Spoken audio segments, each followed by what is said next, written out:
Hi everyone, this is Dave from Geekanoids and welcome to a What's on my iPad Air 2 video.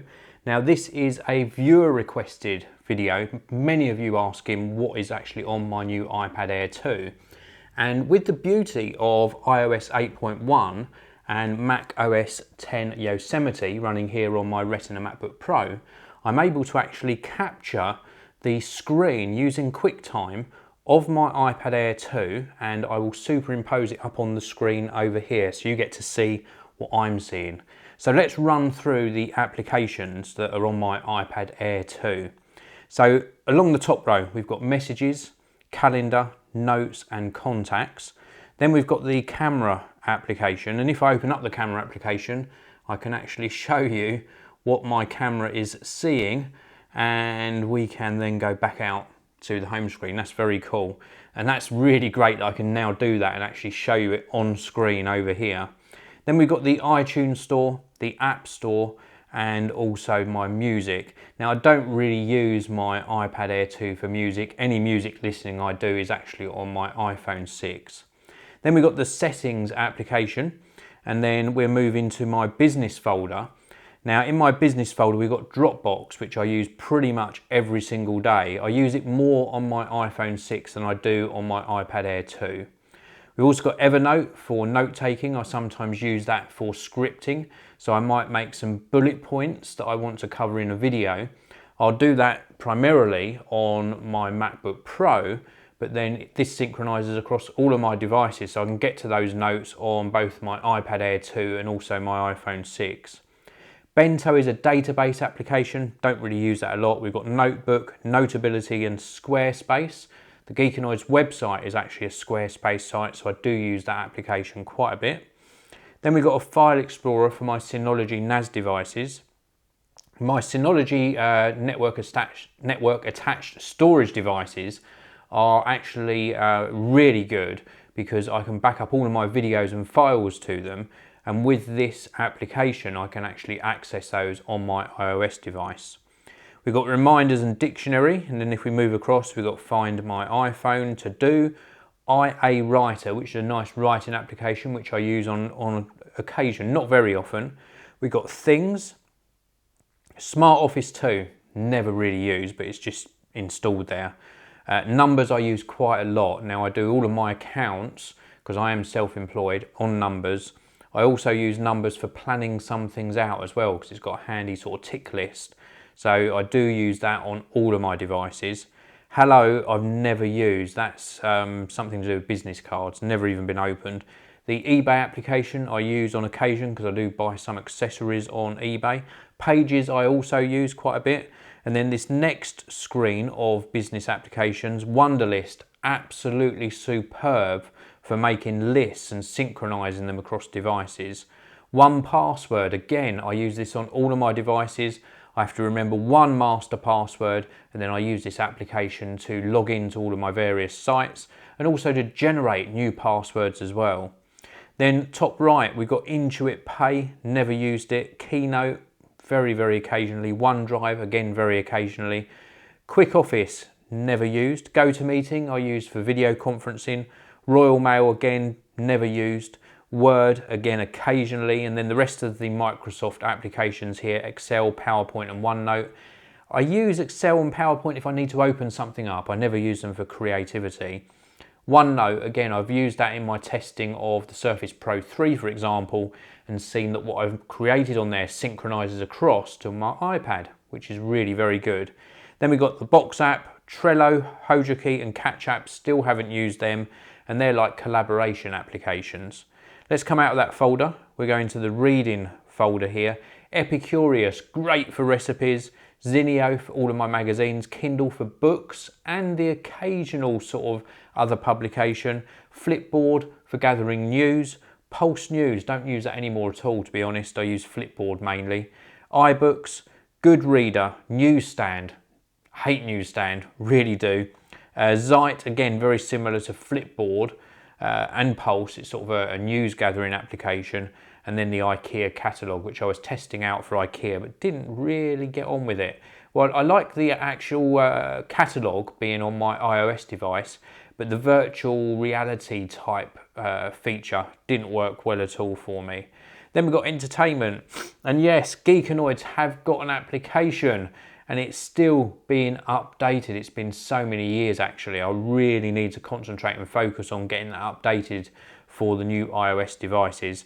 BBC iPlayer for catching up on some TV, Sky News, use it occasionally, 4 on Demand, again, catch up TV service, Beamly, never used, Livestream, I use that occasionally, more for watching rather than broadcasting, TV Guide, Vimeo and Sky Plus. The Sky Plus app is very good indeed because it's got a nice TV guide built into it, and I can instigate recordings on my Sky Plus box. ITV Player, TV Catch Up and Twitch, pretty self-explanatory. Podcasts I use a lot, but mainly on my iPhone 6. Sky Go, never use. Soundhound, never use. Video Spotify and RSS Radio. Netflix, don't use it on this device, but I use it on my TV quite a lot. Amazon Instant Video I use on my iPad Air 2. Very, very good app indeed, and I am a Prime member, so I get lots of free content. The Lock and Home app from Chris Perillo. Don't use it on my iPad Air 2, but I've got it installed on my iPhone 6 as well. Xbox One Smart Glass, again, don't really use that lot. And Channel 5 On Demand. Excuse me, keep sniffing. I've got a bit of congestion at the moment. Anyway, games. Now, I don't play all of these, but I'll run through them very quickly and I'll give you a thumbs up on the ones that I play. Jetpack, Words HD, Game Center, Dude Perfect, Pickup Sticks, Blitz, Classic Miner, Scrabble HD and Temple Run, Space Invaders 2 HD, Foosball HD, Angry Birds, Nova 3, Asphalt 7, Subway Surf, Temple Run 2, Angry Birds, Fall Down 2, also Ultra Reaction, Dots, Tiny Wings HD, Pac-Man Dash, Infinity Blade, Worms 2, Aces, Plants vs Zombie 2 and Worms 3, 8-Ball Pool, Pupper Pear, Smash Hit, Beyond Gravity, Paper Toss 2, Angry Birds, 2 Dots and Anki Drive, which I have obviously used with the Anki Drive cars. That's all of the games. In photography, we've got PS Express or Photoshop Express, which I use on occasion. We've got Flick Stacker, Photo Booth, DSLR Remote HD, which can be used for controlling your DSLR camera from your iOS device. Very good indeed. PS Touch, 500 Pix, which I use on occasion. iPhoto, LPix, Photo, I don't even know what the app's called. Photo C it says here, proves I've used it. Canon CW, GoPro, Play Memories app, which I use on my iPhone. Instacard, just to tell you as well, I'm going through these really quickly, but Play Memories is used to control your Sony camera from your smartphone. Good app as well. Instacard, never used. Panasonic Image app, again, similar to the Sony one, but for controlling my Panasonic cameras. Pixeler-O-Matic, PDQ, Pixeler Express, OI Share, and again, this is for controlling the Olympus range of cameras, and I use that more on my iPhone. Photo Express, I think that is, on Afterlight, never used them. So these are applications. I'm going to get this question, but you see that a lot aren't used on here, and that's because I have application automatically downloading on my iPad Air 2 when I've downloaded them on my iPhone 6. So you don't see some of them opened on here, but I've used them on the other device. Creativity, iMovie, GarageBand, never used them on the iOS devices. Groove Maker, really good. I used to use that a lot for creating little jingles. iStop Motion, Time-Lapse and iLapse, all very similar for creating sort of time-lapse and stop motion animation. Procreate, Art Studio and Sketch Club, never really used them. Snapseed, never used it on this device, but it is a good application for image manipulation. Tractor DJ, really need to try that. And Adobe Ideas, I've never ever used.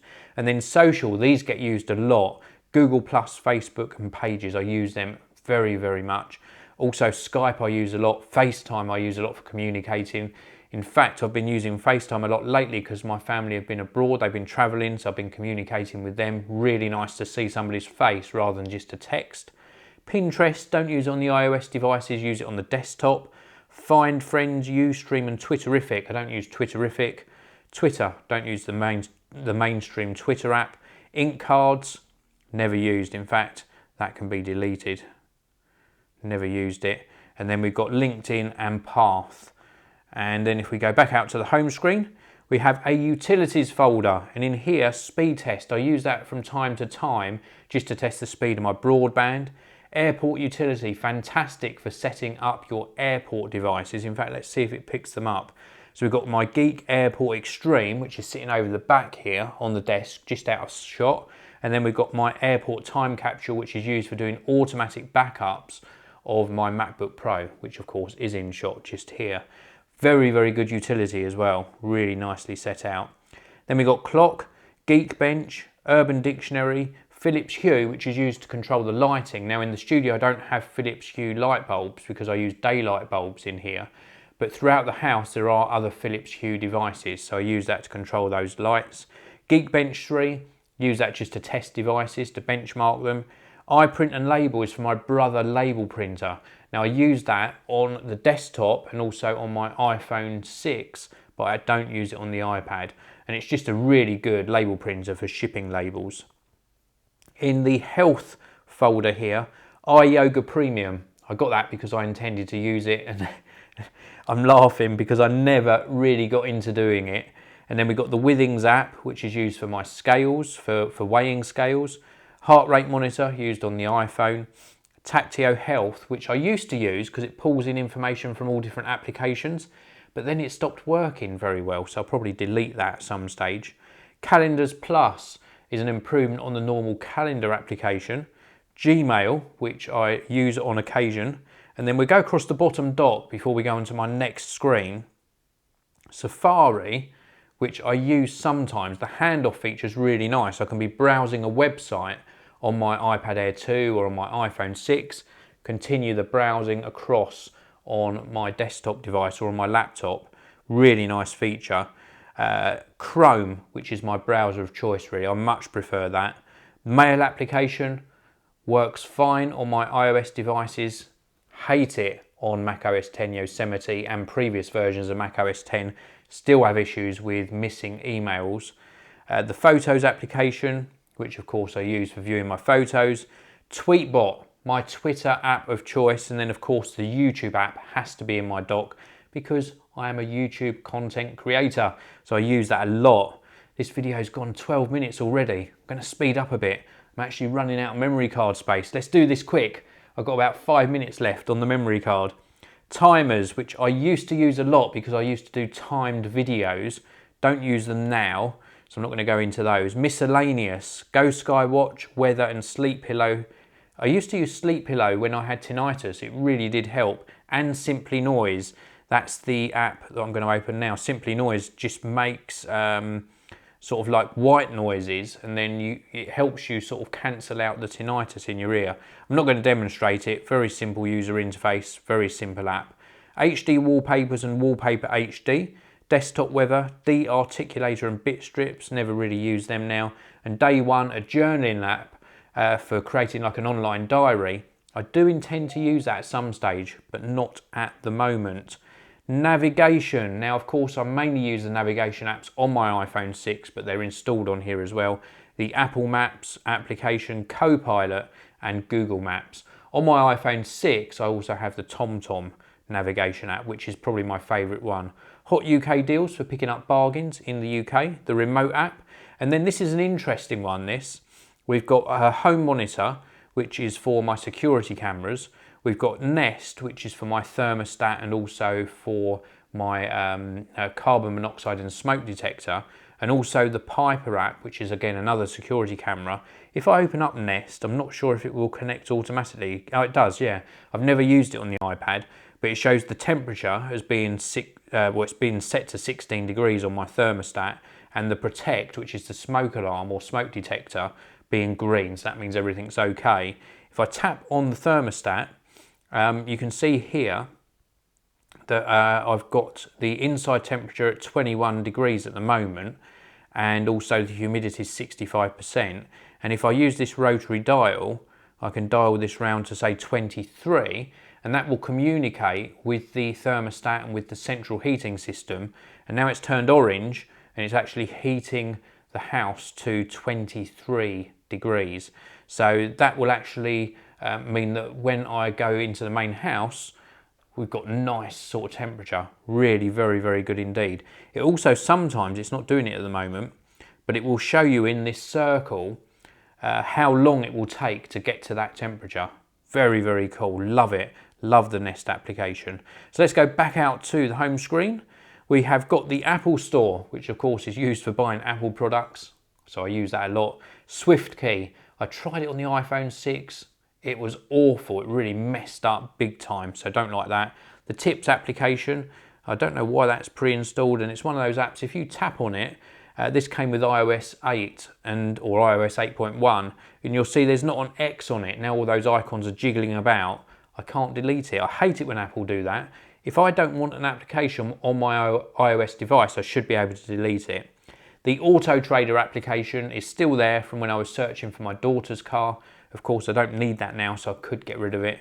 AnyList is a shopping list application, which I intend to use. I've tested it on the iPhone 6, and I intend to try and get my wife to use that as well. We've got Play Movies.